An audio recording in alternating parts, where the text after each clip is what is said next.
Yo, what's up? It's currently 12:44 a.m. and I do have work at 9 a.m.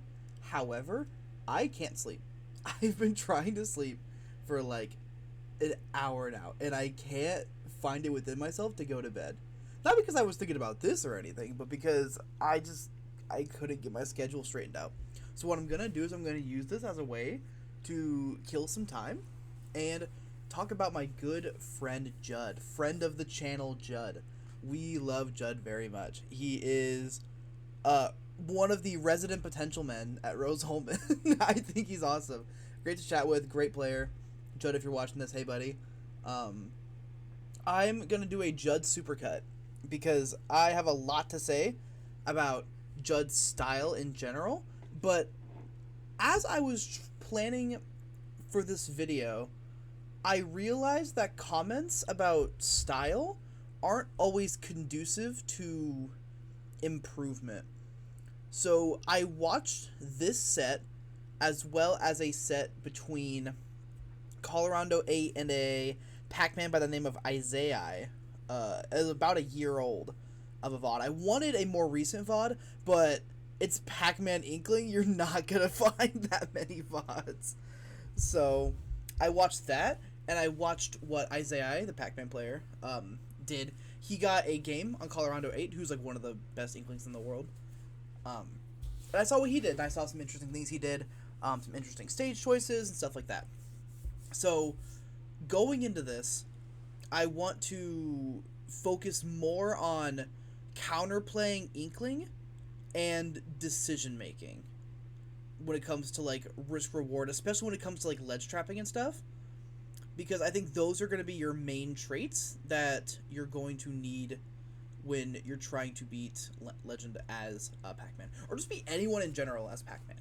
So, enough said. Let's go ahead and get into it. I don't have a whole lot to say about stages. I'm going to be honest, not my forte. So I'm going to instead just focus on a lot of the gameplay I see. And if I notice anything big, I will point it out. Which, right now, it's a lot of, like, just kind of doing whatever. So, I also, I know I said I'd watch for a second, but I want to talk about Fire Hydra in this matchup. Fire Hydra in this matchup is ridiculously powerful. Let me explain why. I think a lot of this is going to be stuff Judd already knows, but there's no such thing as, too much learning. Like, there's always something you can learn from having someone else tell you it or from figuring it out yourself.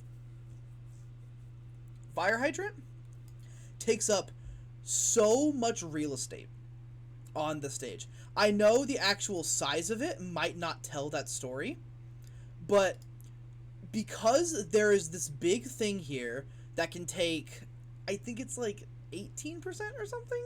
I don't know. It's whatever number. The point is you have to usually commit to hitting it. It's very hard to break for Inkling, who has very weak aerials. A lot of Inkling's moves are going to be very weak and don't do a lot of percent. I mean, back air does, like, what? If it's from short hop, it's maybe doing, like, 9%. And then forward air short hop is maybe doing, like, 10% on sweet spot. It's very weak. So Inkling really can't reliably break this Fire Hydrant in one hit, importantly, without ink. You can splatter bomb, like the hard splatter bomb toss she can do where she holds down B and throws the splat bomb at a very aggressive, like, forward and down angle. That can instantly break Hydrant. Or she can do a down smash. That's like charged a little bit, or she can do an F smash. But think about all of these things, right? These are all options that you would have to directly commit to hitting them on one side of Hydrant or the other. And they're going to take a lot of time, and they're going to be very laggy and very committal. So she has no way of, like, popping into Hydrant for a split second, breaking it, and then going back to neutral. If she has to deal with Hydrant, she's going to have to commit to it. And there's a couple Hydrant placements that are so incredibly broken specifically into Inkling and in specific scenarios. The first one is, this is very close to being in the right position. Scoot it over to where the apple is. Right here, Hydrant is going to be broken for you. And let me tell you why. Hydrant's going to be taking up this space right here. Pretend the Hydrant is right here. You have a platform here. Do you see what I'm getting at? Do you see what I'm getting at? And you move yourself here. She can't properly engage with you in any real way without having to either jump over the Hydrant to get to you, or having to land on the platform and then fall through again with an aerial. Right? You can set up shop here so well. This gap here is extremely important because a lot of players see this sort of gap that's between there's so much shit on screen now, between the fire hydrant and here, and they're gonna see this is like the golden zone, right? This is gonna be like, oh, I can go through here, I can thread the needle on this, and then push through. Which also means that you can focus on counter hitting this gap. Because the fundamentals of stage control are that if you have a big thing that's forcing people to jump over, or at least interact with it, you're giving them an opening. This is the sweet spot to where an Inkling player might want to move if they don't want to commit to breaking hydrant. So knowing this, you can play in this range here preemptively, because the options are so narrowed down. Preemptive play is very risky whenever there are too many variables to consider. When there are too many variables to consider from approach options, imagine if this wasn't here. Imagine if she could go grounded, she can go through here, she can drop down through platform, she can splatter shot and play neutral and hold space, right? There's so many things she can do, and there's too many variables. But using things like this for stage control, you limit certain options. For example, she can no longer run at you from this position, she has to jump or do something. So you both limit, but you also incentivize. Not only do you create limits by having things on stage, you also, I really hope that's an S there and not a Z. But anyway, you incentivize certain routes of attack, because people are going to want to combat you and get hits on you for the sake of building percentage, building a lead, the fundamentals of the game, right? They're going to want to do this. And so you can incentivize certain routes by controlling where your character is relative to your hydrant, right? So think about your position here. This is position 1, and this is position 2 right here. So these are the two positions we're going to be working with. Position 1, Pac-Man. Position 2, hydrant. What are the main routes of attack for you right now if the Inkling is not going to interact with hydrant? The main route's going to be threading the needle through here, then interacting here, right? It's going to be maybe some short hop back airs from Inkling, or it's going to be just kind of playing in this space and seeing what happens. You might shield preemptively, right, since you're scared because she got through, etc., etc. You also don't have bonus fruit right now, so you can't really zone her properly with bonus fruit either right now. So that's a whole different thing you have to consider. The other route of attack is going on platform and kind of waiting, because Pac-Man's juggling game is ass. Capital A ass. This character cannot juggle. Pac-Man has very little juggling. His biggest threat bubbles are like this. These are his biggest threat bubbles. All this stuff here is his biggest threat bubble. And you'll notice there's a huge blind spot directly above Pac-Man. Right here where the arrow is. That is a massive blind spot. And that blind spot is really damning in a lot of matchups. Oh, I guess there's actually, that's not true, because there's a blind spot right through here, right? Or I guess the blind spot's higher up, rather. There's some wiggle room here because you have Nair out of shield, or like Nair to kind of cover yourself in certain scenarios. So he's got options that hit above him, but nothing very good. His juggling is bad. He doesn't juggle people. He likes to zone horizontally rather than zoning vertically. But we'll talk about this triangle, this one right here. We'll talk about why this one can be so powerful in a little bit as time goes on. But anyway, let's get back to the actual match we have at hand and see how Legend likes to interact with Fire Hydrant. I will say he's very disciplined about interacting with it in unique ways every single time. Oh yeah, bonus fruit there, broke it, and then back air combined. I think it hit the Hydrant as it was going up, so it kind of like just ended up as like a net zero scenario. So we have to pay attention here to what Inkling is going to be wanting to do with certain options. Okay, Danny, why are we trying to land like that? I hope we don't do that ever again, Danny. We cannot be... He's so silly. Okay, Splat Bomb. So Hydrant's gone. How are we behaving now? Hydrant back down. Hydrant's getting broken really fast. I'm getting surprised at how fast it's being broken by a character who can't always reliably break it. Oh, very wow. Very good. Another Nair. Yeah, Danny's being extremely aggressive on your shield, and you're doing a very good job of not letting him kind of run the show on your shield by consistently Nairing out a shield. There's a move that can break Hydrant after some help. Side B. But, oh yeah, a really important thing I want to bring up that I'm sure Judd knows. The Fire Hydrant here. Here it is. Oh, good heavens. That is the Fire Hydrant of all time. Fire Hydrant here disables Legend's ability to roller through here, because there's going to be a big no-no zone right through here. So if the scenario, let's move Inkling over here. So let's say Inkling's over here. If this is the position, and you are the bread, and the fire hydrant is the meat, and then Inkling is the bottom slice of bread, we're making a sandwich right now. And right now we want the fire hydrant to be the meat. Depending on what scenarios you're in and how your opponent wants to play neutral, you'll want to change what's the meat and what's the bread. Because there's 3 main tools that people have to interact with when they're playing this game. At least against Pac-Man, right? And you can create certain scenarios. Sometimes you want to be the meat, sometimes you want your opponent to be the meat, and sometimes you want your opponent to be the bread, right? But in this scenario, the meat in the middle is going to be the hydrant, and you're over here. This means that Inkling can't roller you. Inkling can make no commitments to, like, I'm going to try and roller you here, because you're playing with hydrant in front of you. She's positioned over here, right? So, even if she was, like, down here, too, I mean, no Inkling's going to be rollering, like, all the way across the stage like this, but it's still important to know that while this is out, roller is effectively turned off, right? As long as you're in a sandwich position and the hydrant is the meat. As long as that's the scenario, you don't really have to worry about roller surprising you in any way. And if roller has to happen, again, it's restricted to this zone. The square I'm making right now is where the roller has to start for it to, like, actually hit you. Or I guess, like, over here, maybe. But that's a pretty risky scenario, you know what I mean? Yeah, let's go back to the match now. Having that in mind is going to be really important when you're trying to figure out how to shut off certain lanes and how to disable certain options. Because I think Inkling's a character who gets really fucked up from hydrant shenanigans. Okay, get out of shield. Come into a read, I like it. It doesn't really work, though. Okay. Oh! I did the exact same thing I did while doing comms that day. That's so funny. Big throw, he kind of got you there. Okay, how did he get back? Okay. Alright. Okay. I gotta tell you something. This is going to be Inkling Counterplay 101. Let me give you a rundown. God, this move lasts forever. Jesus Christ. Hold on. There we go. Okay, let's go back to ledge, though. Okay. So where was Danny positioned before this happened? Hold on, let's just go back here. Where was he positioned once he pushed you off stage? Was he point blank? Okay, he was. So, let's go ahead and talk about what's happening here. Judd did a neutral get up. Right here. And Danny did roller. He scooted, like, closer to the edge right here, so where I'm drawing the square. And then he did roller going this way. Right?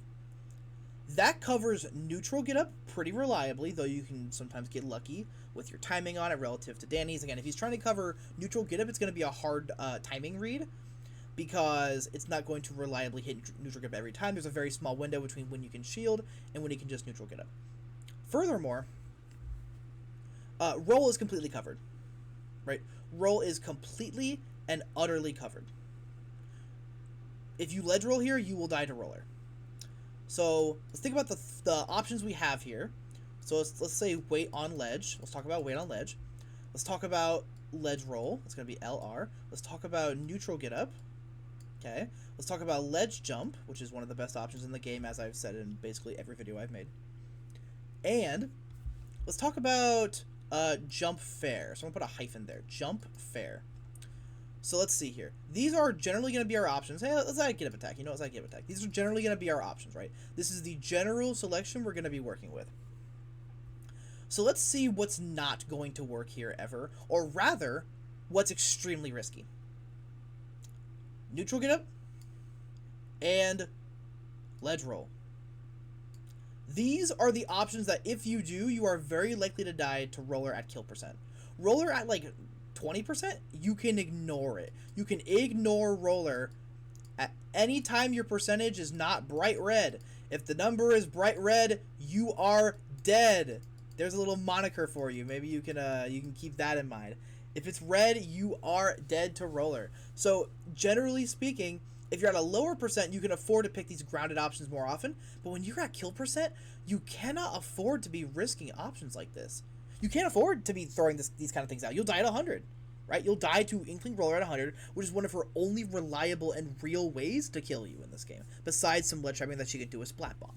So, if you are at this scenario, or in this scenario rather, and you're trying to get off ledge, please, please don't just pick one of these options mindlessly, especially not ledge roll, especially on this position, right? If she's right here, she can do the roller going this way, and it covers so much.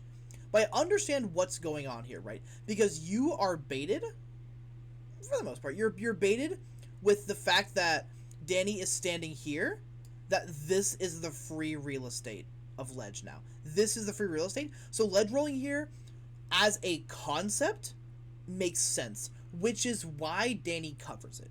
This is a hard read, right? If you sit here and do nothing, if you choose wait, so let's talk about what happens if you choose wait. If you choose wait, Danny isn't reacting to a visual cue when he does this. So if he does this, he just rolls over here, and now you can neutral get it for free, right? So waiting, pretty good option. I'll give it a small check mark. Let's skip ledge jump for now. Let's talk about get up attack. Backman get up attack is kind of whatever, and if Danny shields here, get up attack is one of the most like identifiable and reactable ledge options in the game. And generally speaking, the roller commit is going to be beat out by get up attack, but on the whole, it's pretty unreliable for your main counterplay to an option like this to be get up attack. Because then, if that's your main counterplay and he picks this position again, and you get up attack, he can hard read it, and get up attack is extremely laggy. Hell, he could short hop the get up attack, land, and then probably down smash you or F smash you, and you just die, right? So same situation, right? So I would say get up attack is a smaller X than these two. These get their own box. But it's not that bad, right? Jump fair, a pretty solid option because if he shields, you'll cross him up, which means that you'll end up on this side of the shield where I'm circling now. You'll end up here and be relatively safe, right? Because you're going to get back air trip, but you're not dying, right? It's important that when you're thinking about how to get off ledge, what's going to keep you from dying? How do you die here? Inkling has no aerials that will kill you at 98%. And for the record, a lot of her smash attacks won't kill you right here. I would say up smash probably won't kill you here, and down smash probably will because you're pretty close to ledge and you have some ink on you.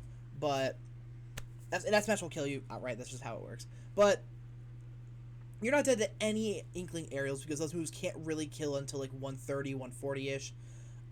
Especially if you're playing grounded, Inkling can't really kill you with aerials. It's very hard to. So that means something really, really, really important. Ledge jump. Ledge jump is going to be the holy grail option, and jump forward air is going to be a pretty solid option as well. These are the two options that you can do that you basically can't guarantee die for against Inkling.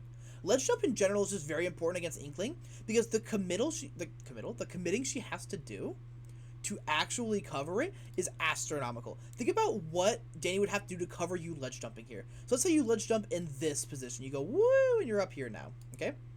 You're up here. How is Danny going to cover this and try and kill you? If it's going to be a kill, he'd have to be charging an up smash here, right?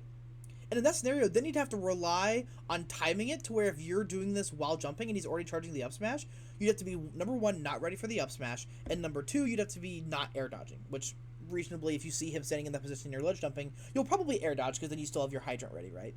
As like a landing option to help you get down.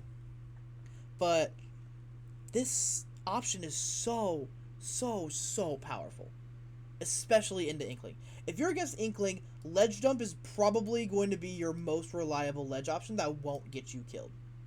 Especially because if you're in the air, you can't be grabbed, which means you're not going to get booyah'd.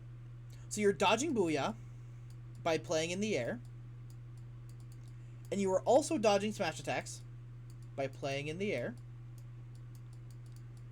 and you are also dodging roller by playing in the air. That's two O's. Whoops. It's getting a little late for me. Let's call it this. There we go. Robblers. You're not having to worry about booyah. You're not having to worry about smash attacks. You're not having to worry about roller setups. So you are extremely safe to pick ledge jump or jump fair most of the time. I would say jump fair is going to be a little bit more risky because, again, that can be more easily read, but Inkling would be putting a lot of work on herself to try and actually cover you if you're deciding to go high. So, as a general rule of thumb, ledge jump is extremely good into Inkling. Because landing against Inkling also isn't that hard, but beyond that, you're never dying. Unless you're at like 130 or above, you really don't ever die. and you can just get down against her. So many of her moves have such little base knockback that if you're hit with them, or hit by them rather, at any percent beneath like 80%, she's too negative to do them while rising that you can just get hit and just get down for free. Like, she resets by hitting you. Unless it's with an up air, then you're still getting juggled, right?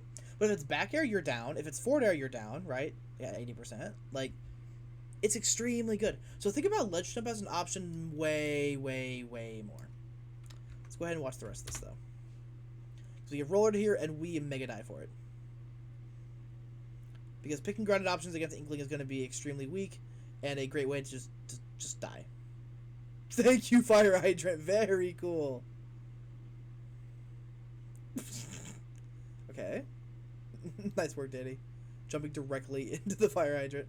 Okay, we're poking a little bit. I like Galaga here. I think Galaga is really good in this matchup in particular. But also against Danny in particular. Because Danny's someone who gets away all the time with jumping in for free. Like, if he's in the corner, right? If he's anywhere above this red line, he's going to probably be trying to get out by jumping and then coming down with one of his strong buttons. Especially into Pac-Man, who really has out-of-shield options, but not necessarily, like, air-to-air options. Forward air is an okay air-to-air option against Inkling, but up air is going to be really unreliable.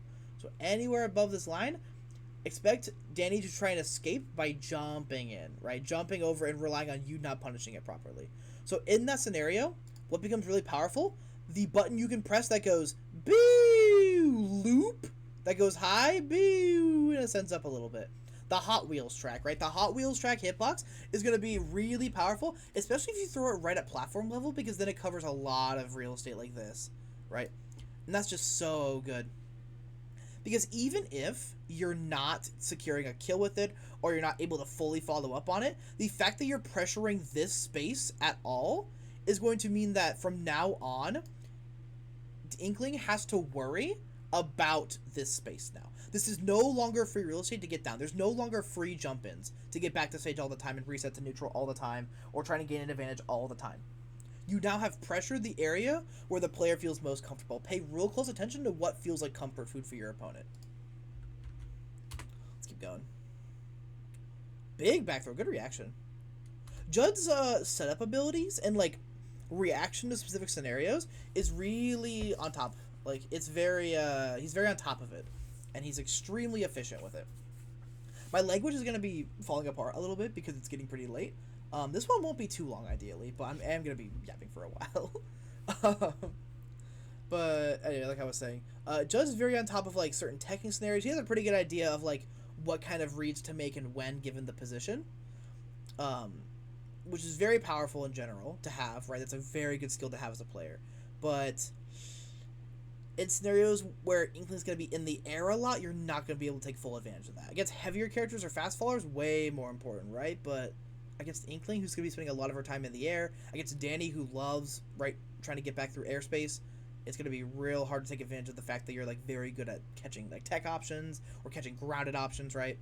So that explains why, as a player into Legends Inkling, Judd can struggle a fair bit. But hopefully with some of the tips I've talked about, Judd can evolve his play a little bit to better play anti-air. Very good. Do we see the jump out of the corner? We do!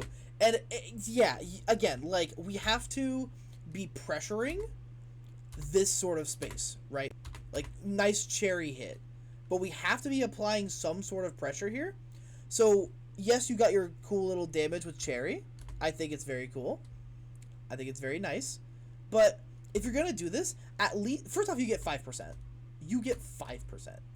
First off. Secondly, we need to patrol this airspace more efficiently. If you're going to do this, you can stand there and pull Galaga, right? Pull Galaga out and then try throwing it up here. Or try getting Bell. If you catch, like, Inkling jump with a Bell, or actually catch, like, her air dodging the aerial arc of the Bell, but then falling into the grounded hit, that's a kill. Especially on Inkling at, like, 90. Like, that's going to kill with Pac-Man smash attacks.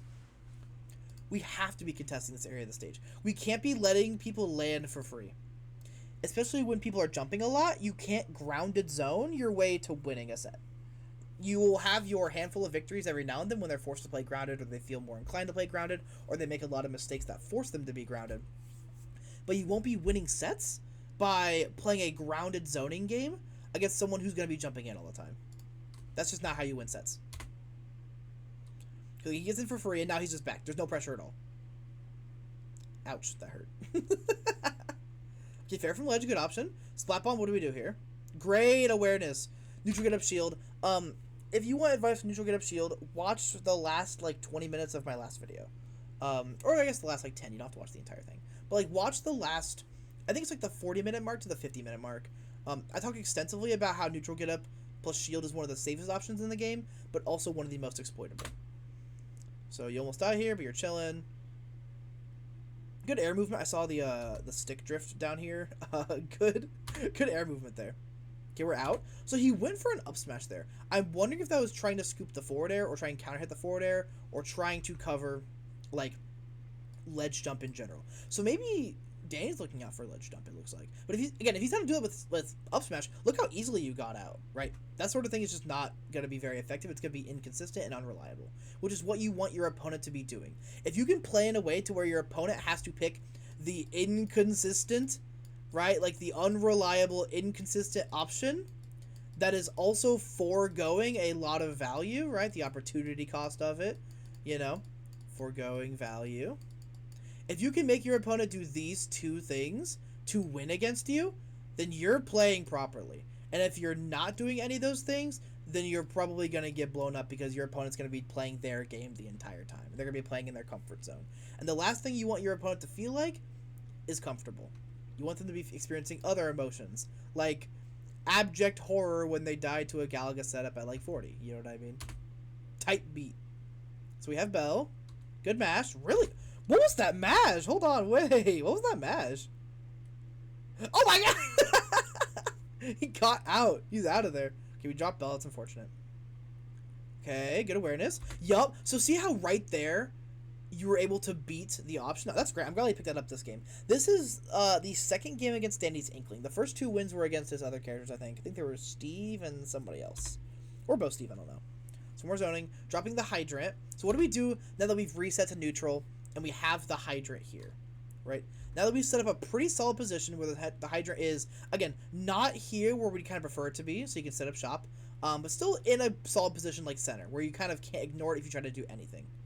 What happens next? Hey, Danny's a knower.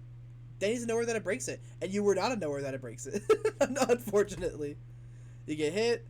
How are we getting back? Okay. Into Splat Bomb. We have Power Pellet, though. Over Splat Bomb, nice. Ledge Jump. Very good. Very, very good option coverage. With all the decision making that he's making, I am surprised that he loses this game. Let me see what happens. I know it's pretty close, or like somewhat close. That's extremely unfortunate. I can't lie to you. But it's kind of, yeah, shielding on top of Hydrant just kind of isn't good. It's way too risky. I don't agree with the decision making there. I think there's something you can do because you've already dropped it. You're trying to like what? Are you trying to do like a counter hit with it? But like you can drift a platform. You don't have to land on the Hydrant. I don't know what the game plan is here. I feel like this is an unreliable thing to go for. It does not feel very strong to be going for this. This is kind of like a corny little setup, but when you're at kill percent, I don't think we should be kind of gambling on like, ooh, I'll land on my Hydrant and shield and see what happens. Like, I think that's a good way to sort of have things go awry for you. Because you die at like 120, 130 for that. It's your own Hydrant, for the record. When you could have just reset behind the Hydrant and been safe. Because again, think about it.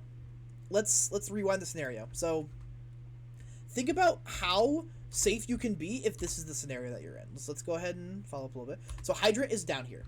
And he's ready for Hydrant. He's shielding it, right? He kind of knew that once he got directly beneath you and you spent your resources, that he now has to shield. And he's aware of that. Very smart of Danny to be aware of that. Now that the Hydrant's coming down here, you can now commit to one side or the other, and he's forced to deal with that. Where's a very safe place to go now? By the time the lag of Hydrant is over, you'll probably be about right here. Where's a safe place to go? Air dodge to platform. Where's a safe place to go? Just fall down here, right? Because with the Hydrant in the way, you're out of range of a lot of really important things that Inkling's going to try and go for to kill you. Hell, if that up smash happens again, you're over here now, right? You're over here or you're over here, and you're completely out of the way of it, right? Because apparently up smash just broke it in one go. I thought it'd be a little bit more damage required than that. Maybe it's 12% for the Hydra. But anyway, I think it's really important that we, especially when it comes to defense, we pick reliable options. You can get pretty creative with your offense, but when it comes to defense, I think it's important that we pick what's reliable and consistent, right?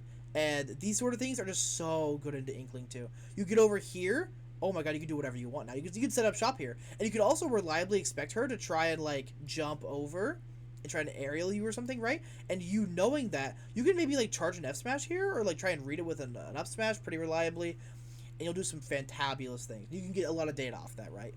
Because the ability to put a big thing on screen and then be playing here and then be like, hey, look at this little zone right here. You like this, huh? You like it? Isn't it very shiny? Isn't it glimmering? Isn't it so cool?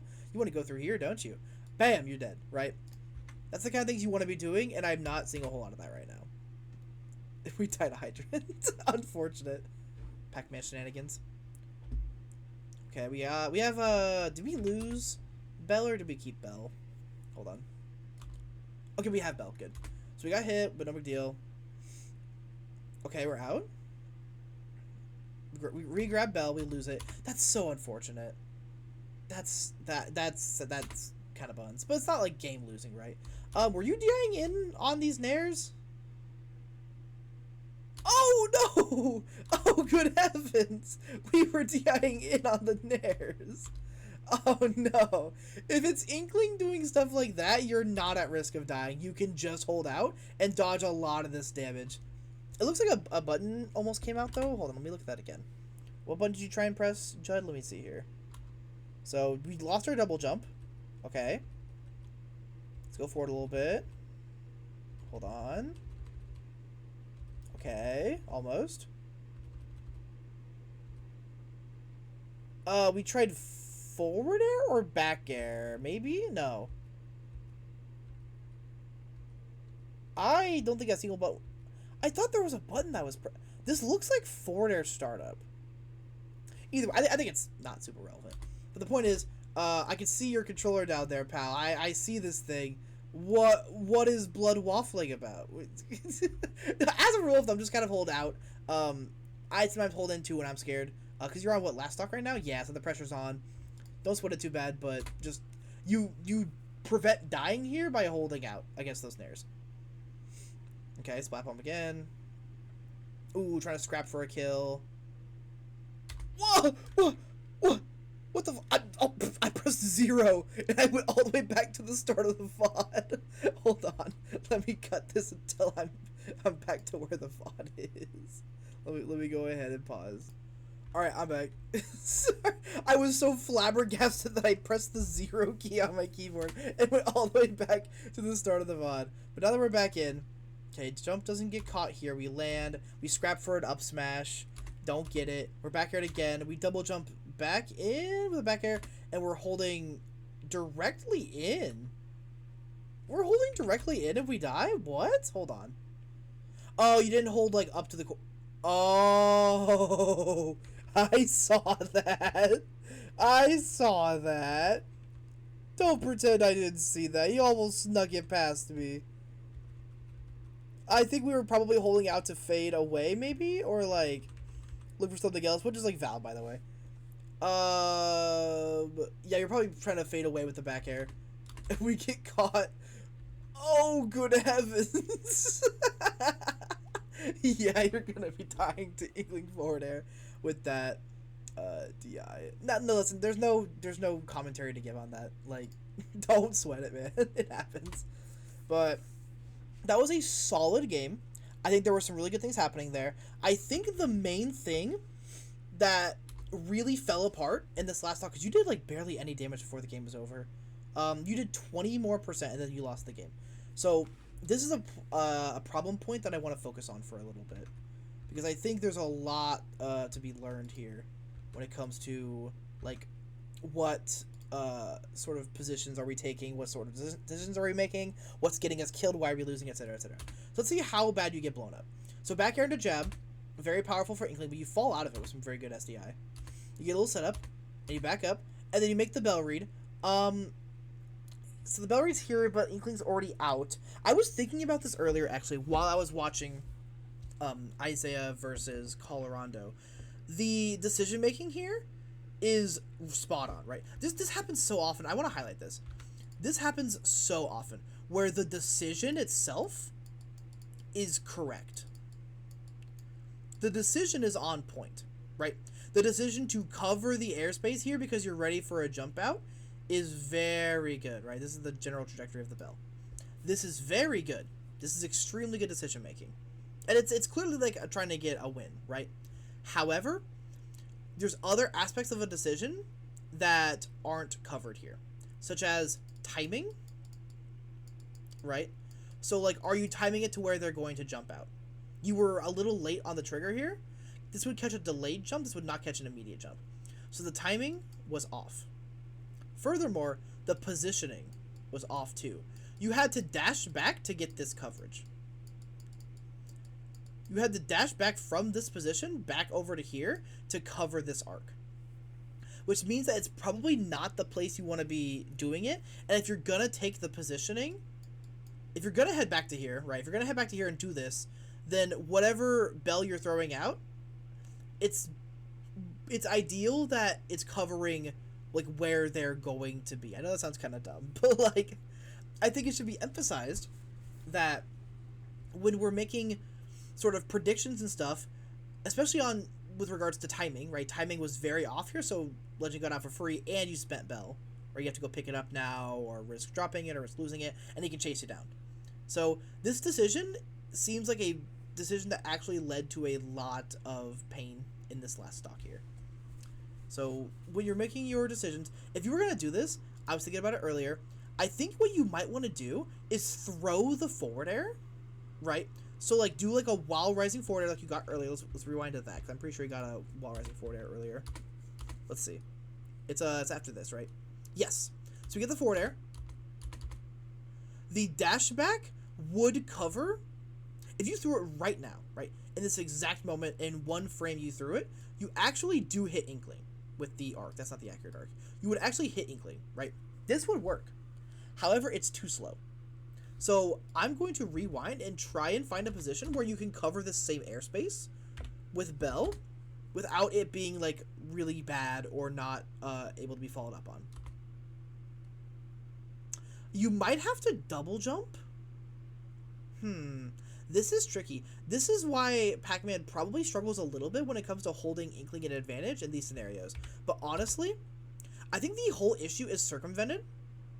Because this is like what looks to be a hard read because you do it so quickly, right? And the option to cover the platform too isn't a bad idea. But again, like, it's going to be a full jump, and this would only work if Inkling fast fell to the platform, which Inkling has no problem landing on top of Pac-Man because Pac-Man's anti-airs are buns. You get Bell back, thankfully, but you lose it immediately, unfortunately. So, let me think here. Do some scheming. Honestly, I take the forward air. The forward air itself is a good punish. I say go for the forward air, right? Just take your forward air, boosh, and then double jump up and toss Bell. Because that at least hits the Bell stun, and then maybe you can't follow up on the initial freeze of Bell, right? You can't hit up on the initial freeze, but whenever the opponent takes launch, you can usually predict that angle. Maybe you can follow up on that angle, or you've at least covered the airspace, right? Maybe it doesn't lead to a kill directly, but you've at least covered that option. Because if you let this be the free option every single time, you're going to get blown up. If you can deal even 1% to your opponent in their comfort zone, or make them take 1% of knockback, or make them take 1% of, like, hit lag, or, like, just lag in general because they're, you know, hit stun. If you can make them deal with tiny things in their comfort zone, it's like someone shitting in your comfort food. If your favorite food is mac and cheese, and then someone came in who loved you very dearly, and they were like, hey, I put horse shit in your mac and cheese, you still have to eat it, you're probably not going to want to eat the mac and cheese anymore, right? You might go for, like, the green beans, or you might go for, like, the rolls, you know what I mean? So, like, let's think of it like that, right? I think horse shit is a very effective metaphor in this scenario. I don't actually. I lied to you. But I hope the point at least sticks, right? So we get a bunch of damage here. How do we get out? What happens here? Do we die? Do we make it die? What happens? Okay, we eat like 20% for Splat Bomb. We slide off platform. We jump back in. So Danny's ready for the jump ins from you. You miss an up smash trying to get a kill. It's kind of late. It seems like Danny is outpacing you. At least outpacing your advantage state. It looks like the advantage state you're trying to pull, combo it in with the slow bell, right? The bell was off over here, and then the fact that the up smash was really slow here. It seems like you aren't caught up to Inkling's stats, which means you're probably playing either slow in your decision making, so DM's going to be decision making. It's either slow decision making because you are right. Like you can be tired. That's a very common one. You can be tired. You can be bored. You can be paying attention to other things, right? Other things. These are very common options to be sort of slow in your decision making. Or here's another one. It can be you have the right decisions in mind, which is what we're seeing, but they're coming out too slowly. So this is an issue of not being preemptive. Because all these things are happening, I'm seeing the gears turn actively, but I'm not seeing preemptivity. We see you're making decisions based on your positioning, but you're not preemptively going into that position once the situation has started. Once the situation has been created, it's like if we go back to the forward air, right? The minute that forward air hit, let's say hit right here, the minute that forward air hits, you have to immediately be positioning. You can't be slow about it. If you let someone kind of mow you down with their disadvantage speed, you're going to get blown up. You have to be preemptive against speed. So as a rule of thumb, speed is beat typically by being preemptive. P stands for preemptive here. This is not... Fuck, hold on. Speed loses to being preemptive. Because when people are playing fast, they are being preemptive, which means their decision is already being made before it's been fully rationalized as to whether or not they're going to get hit by it, right? A lot of the decision making here, the risk reward is not being considered when they're being preemptive, right? A lot of players at top level are going to be making preemptive decisions with risk reward in mind. It's just the better you get, the more you'll gauge risk reward whenever you're being preemptive. But these fast decisions, these like fast immediate jumps, these fast fall forward airs, these fast fall air dodges, these sort of things, what you utilize in speed, right? So speed's a big advantage to have in this game. Speed's just a very, very powerful thing. What someone gets in speed, they actually lose the ability to react. Rather than watching and waiting, they're taking the fast option and hoping they can blitz you before you make adjustments. And how do you beat speed? You be preemptive. You have to match the pace of it. If you're playing a very slow, reactive, methodical game, you will lose to players who really exploit their speed against you. If someone's playing on the reactionary level, right, if they're not really focused on speed, they're focusing on playing slow and deliberate game, then you'll probably feel more at home against them. But if you're losing to someone like this who's picking these fast defensive options against you and being very preemptive, you have to match the pace. And the way to match it is preemptivity. You have to preemptively position, you have to preemptively make decisions, you can't afford to be slow, and this is a huge tip. I'm going to give this tip, finish out this game, and then I'll finish out the video. You have to trust your reaction time. What does that mean? Think about your reaction time. Do you know the human benchmark test? Do you know those like little games where it's like, wait until this thing turns green? You press it, you have a 140 millisecond reaction time, which I think is pretty slow. Or maybe it's average, I don't know. You have a 140 millisecond reaction time. Reaction time is a thing that you have to understand about yourself. You don't have to get the exact number. I don't want you to come back to me with a written report that you have 127 milliseconds reaction time. I don't care. That's not important, because you don't look at this game as a set of millisecond reactions. A lot of this game is going to be vibes. This is a vibes-based fighter, especially at our level, it's very vibes-based. So I want you to have a good vibe of what your reaction time is, and if you are paying attention in a set, and you can tell that you're not able to react to something, don't commit. Don't commit. The best way to avoid committing when you haven't properly reacted is to try and remain calm, right? So whatever that means for you, whatever sort of steps you have to take to feel relaxed and calm in a set, take those steps, so that you avoid committing. I just said don't committing. I'm so tired, bro. I still have a lot to say, though. I think I have a lot of good things to say about this. But, yeah, so think about your reaction time. Follow the vibes of it and what it really means. And understand that if you don't think you can react to something, be safer rather than committing. So committing is an up smash. Being non-committal is an up air. Up air, like a short up air, you're close to the ground. You're not going to explode and die for it. Again, you're at like 80 or whatever. You do like a short up air. You can try and commit in smaller ways, or just reset to neutral, right? Just hold shield, eat the hit, and then reset to neutral, or try and box, or do whatever you really feel like doing that'll bring you success. But you have to trust your reaction time. I learned that from a really good friend of mine, Gersley. He said it offhandedly, without much thought being put into it, but it kind of changed the way I look at the game, because I realized there were so many times, and I'm sure you've seen this, where like, let's go ahead and go to the next ledge scenario, which I don't think there is one. I think you just lose here, but maybe there is one here. Hold on. Okay, yeah. Let's go to a ledge scenario if we can find one real fast. Let me go find a ledge scenario. This will be close. We get in here for free. Damn, air dodge, spot dodge. Do we take ledge here? We do. Okay, so here we go.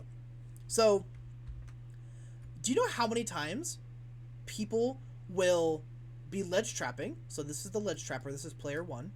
This is the ledge trappee. This is player 2. They will start charging a down smash, or charging an up smash, or charging a forward smash. They will charge a committal move that is big as fuck. It's my big cash in button, because I think you're gonna neutral get up. That's what they think, right?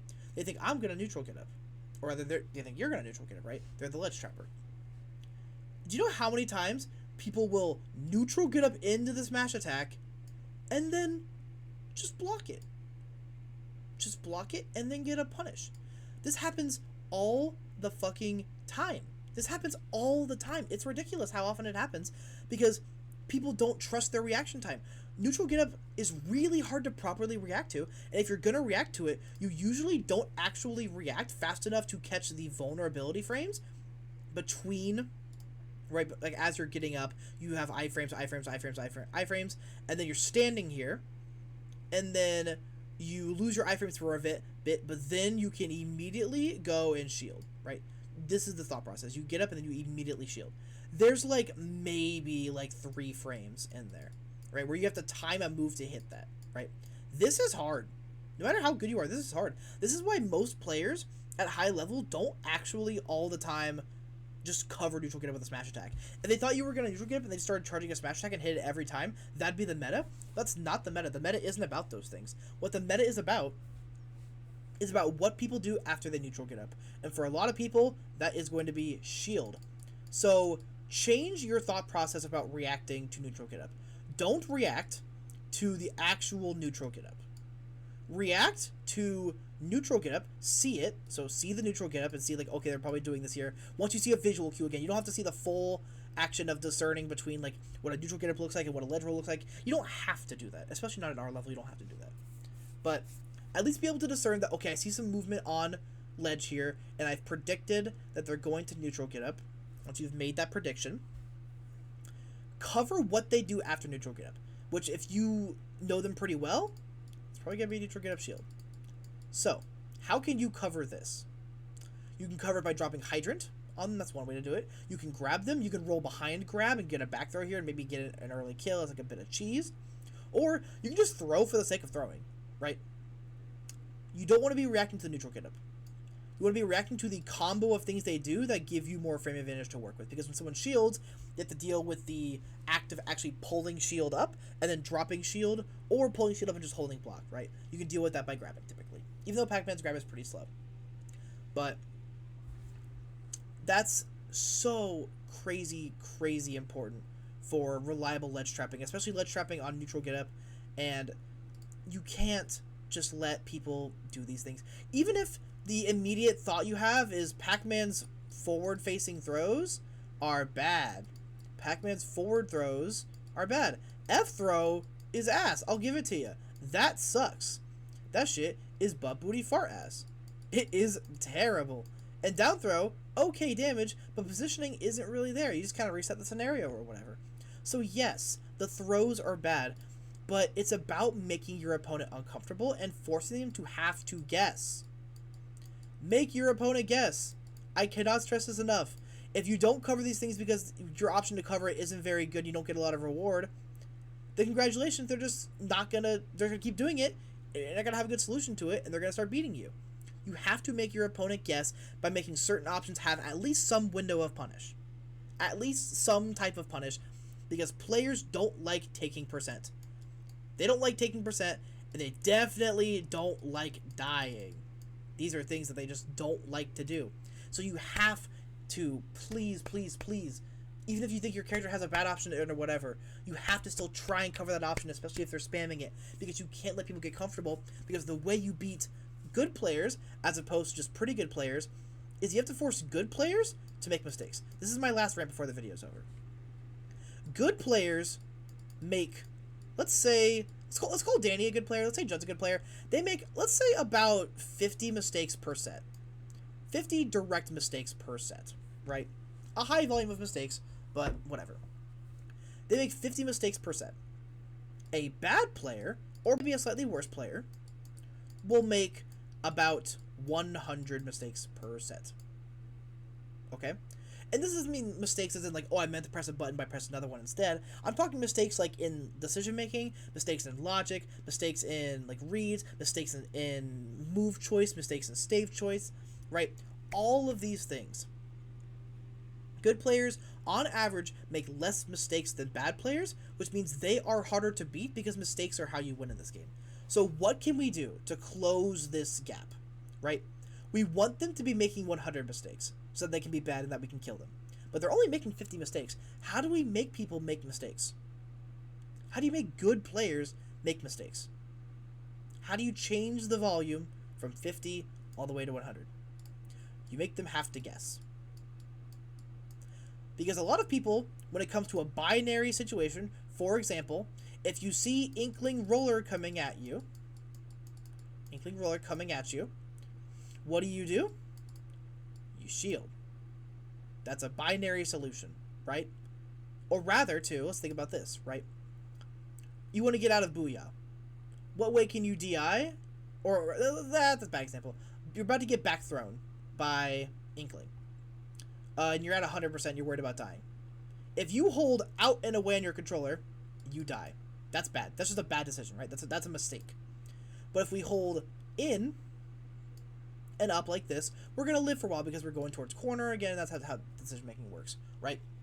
But I bring that up because that is a binary solution that a lot of people know, and it's a very hard mistake to make. You don't see top players just DIing back throw poorly and dying at 100, right? You might see some people at our level do it, especially towards the lower end, but on the whole, people don't make mistakes when it comes to binary solutions.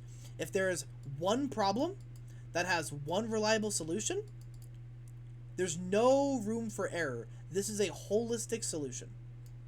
However, what can we do now? We have to make them guess in these scenarios, right? Say my opponent neutral get-ups, and I've been grabbing them a lot. Or rather, let's start with a different scenario. Let's say the neutral get-up shielding. So it's neutral get-up plus shield.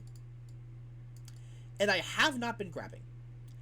That now makes it extremely safe because you're giving a frame advantage if you try to hit their block, or if you try to like pressure them out of shield. Well, they have a lot of options out of shield. They can jump out of shield. They can like roll through shield. They can spot dodge. They can press a button out of shield.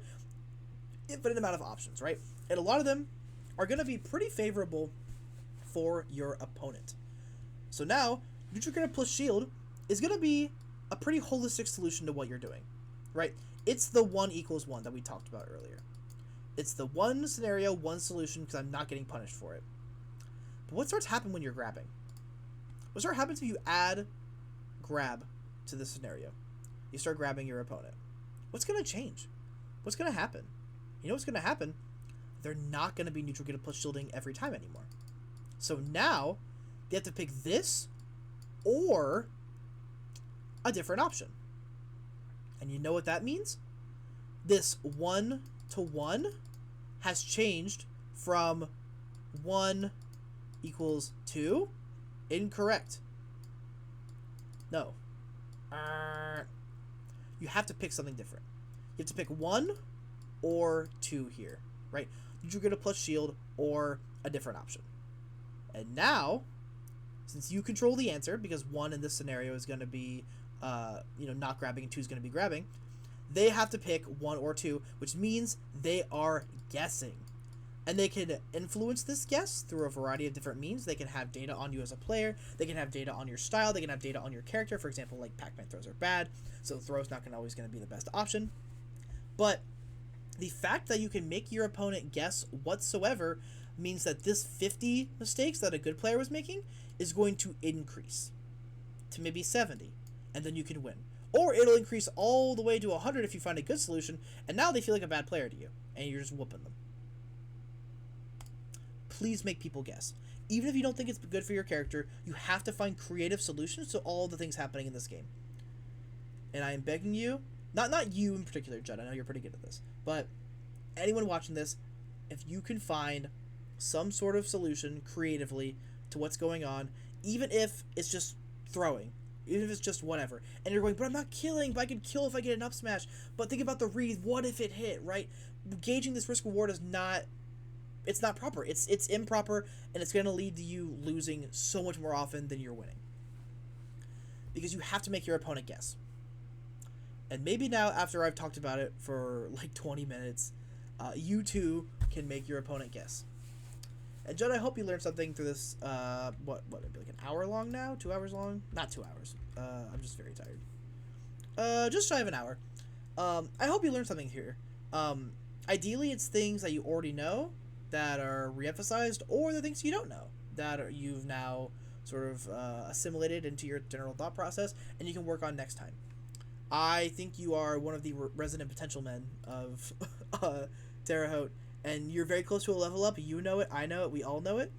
It's bound to happen soon, and I think if you really focus up and hone in on your strengths and ask more questions, experiment, and maybe take some of the advice I gave, both from a macro standpoint, so things like neutral get a push shield, but also things like just sort of decision making, these tinier things against Inkling in particular.